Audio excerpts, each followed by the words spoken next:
Yo, what up? It's Aaron Moses, and this video is about how to write a story to manifest what you want. Now, I did a video with Nefertiti of Intuition Speaks, and I touched on this, but I didn't really get to expound on the steps, the proper steps that you need to take in order to write this story to manifest. Now, of course, this is a part of timelining, which is pretty much tapping into our abilities to create multiple universes, to create different dimensions in order to manifest from. And this is very powerful. Now, if you would like a free reading, share this video while it's live. And the last person that shares this video after it's done will get the free reading. Okay, so now the first step that you need to take is that you need to have clear intentions when you write this story. But at the same time, you don't need to be focusing on the reason behind you writing the story. Your motivation should be simply writing the story just because writing stories is fun, writing stories is pretty awesome.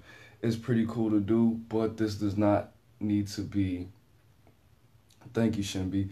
This does not need to be with the intention of the things that you're writing in the story coming to fruition. So don't think too hard about the fact that this is a very powerful way to manifest. The purpose of it is fun. Next, you can write an outline of it. You can have a basic rundown of the events and how they're going to be organized and what's going to happen. But when you have that, when you have your outline, your 1, 2, 3, A, B, C, just let it flow. Just let it flow. Thank you. After you share, I can look at it on my computer to see who shared, but please inbox me if you don't get your free reading.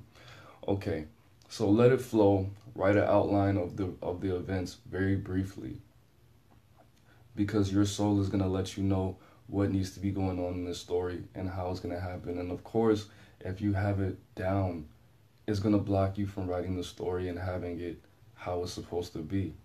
Number 3, you wanna handwrite this story with ink. Pencils are okay, but ink works a lot better. You don't want to type this electronically.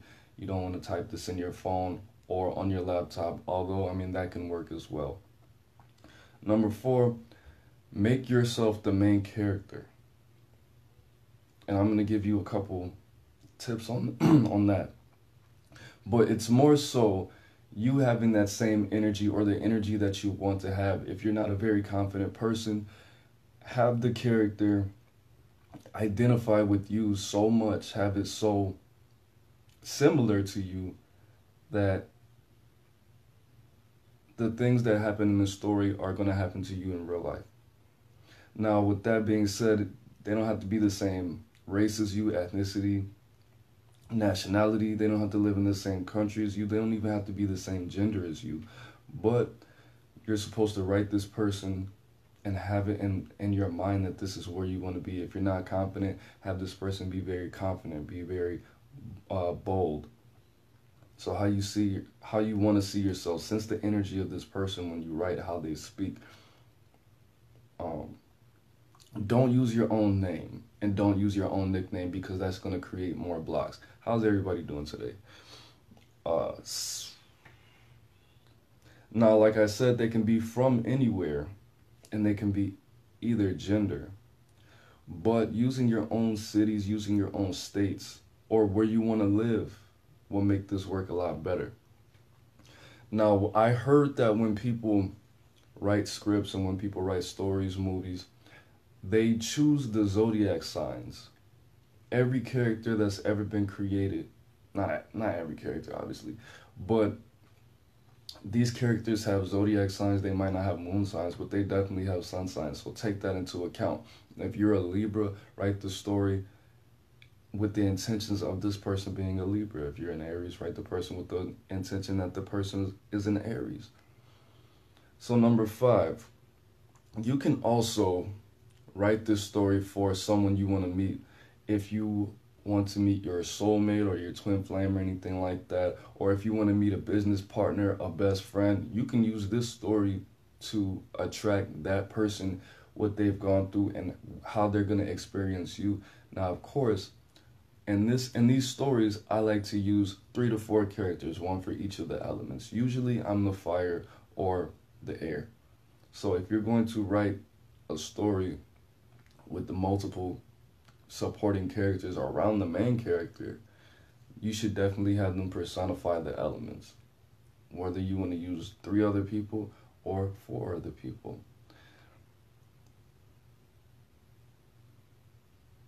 Okay, I gave you 2 steps at one time on accident. Number 6 was actually the story supposed to be, it can be a story to attract the type of people that you want to have. But of course, you're supposed to be writing the story with the intentions that you have the people around you that you want to meet. Number 7, of course, I should have said this a little bit earlier. This is more so for people who are artists and like to write stories. So it has to be a good story. It has to be interesting. It has to have a lot of emotions. There has to be a climax. It has to be a good story.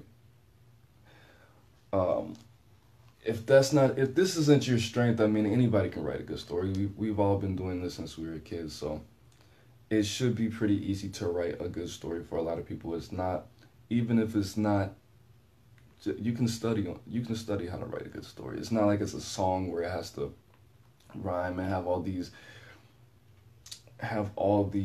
complex rhyme schemes and things like that. It doesn't have to be. It could be like that. I never really thought about it like that. I've never thought to do that. But moving on, it has to be mentally finished. You only have to write a third of the story. You only have to finish a third of the story, but you have to have, it would be better if you knew exactly what was going to happen in the end. If you don't have an ending, pretty much anything can happen. Now, I like to leave the end open, to add more things, to keep redoing it, and to make sure that it's perfect, pretty much.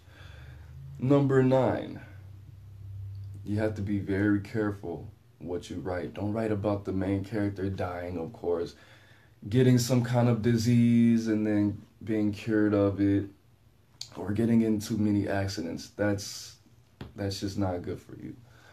But I'm going to touch on that a little bit later. Number 11, very important. Tell people that you wrote this story. Tell people that you have a very important piece that you're working on, and give them a gist of the plot. Tell them the best parts of the story. And what can make this a lot easier for you to do is if you have a YouTube channel, or if you have a Facebook with a lot of friends, and you can get on there and just start talking about it. Just say, I've been committing myself to write an hour of the story every day. I'm just going to tell you how it's coming along. This is what happened. These are the main characters. The more people, especially if it's a good story, the more people that hear it, the more energy that's going to go into that vortex, the more energy that's going to go into what you want to manifest. And again, it's just supposed to be a story. This is not supposed to be something you're obsessed with. This is how my life is going to turn out, because it's just going to take the power out of it. It definitely is. Number 12, mentally repeat this story. Think about it before you go to sleep. Think about it when you wake up. Have the notes of the story not all over your house, but on your desk where you write it. Have it somewhere where you can look over it. Just glimpse at it before you get in the shower or something like that. And number 13, which is very important. This might not apply to everyone, but it certainly applies to me. I've only done this 3 times, but when I was meditating on this part came to me very important, for me at least. When you write this story, for the things that you want to come true and happen to you, there has to be a sacrifice. There has to be conflict. There has to be struggle. And unfortunately, something bad has to happen to the character. Now, I did say no disease, no death, no accidents. One of my stories, I got arrested and I went to jail for a little while. Another one of my stories, which was not me, it was a person that I wanted to attract. They got their child taken away, and their sister died or something like that. And actually, those two things happened, which was not very smart for me to write. I didn't know what I was doing at that time. That was the first time I ever did that. But there has to be some kind of exchange. There has to be some kind of struggle, sacrifice, and conflict for the biggest parts, the most important parts, the most powerful parts of your story to affect your life in that way. Now, whether the sacrifice has to be equal or not, or affect the person as much as the success does, that's up to you, but there always has to be a sacrifice. Another thing that I left out, you can do magic in this story. The story can involve you doing spells and these crazy spells coming true. But you flying, getting on a broom, and dodging bullets and stuff like that, that's probably not in your best interest to write, because those things just don't happen. Not that I can see. I've written stories. One of my stories was about a guy who lucid dreamed, and he just developed all these powers. Stuff like that's happened to me. The guy lucid dreamed, and he found out how to change his reality in this reality. And what he had to do was he had to fall asleep in his dream and lucid dream in that dream. And he would be robbing banks and wake up with the money in his drawer and doing all this crazy stuff. And stuff like that has actually, certain powers have developed. The story where the girl got her kid taken away and her sister died, her powers increased because she found this big coven, and they started doing all these crazy spells, and they worked, and things like that have happened. Now, am I saying that I lucid dreamed and robbed a bank and woke up with a lot of money at my house? No, I'm not saying that. But you can develop certain powers and do spells within the story, and they can come true, especially if you tell a lot of people about the story. So that's pretty much it. I gave you guys, 15 different ways to manifest using stories. Now, like I said, share this video for a free reading. The last person to share this video after it is not live anymore will get a free reading. If anybody has any questions, let me know. I'm going to give you guys a couple more seconds to share the video. People in Africa can fly on a loaf of brown bread. LOL, Ambrose. I'm sure they can, bro. That's awesome. Thank you for that. I'm going to remember that for the rest of my life.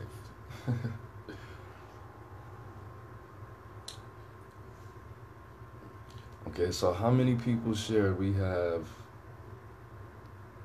you, Shimby, 4 shares. Awesome. All right. Well, thank you guys for watching. I hope you got something great out of this video. I hope I was a blessing to you. You certainly were a blessing to me.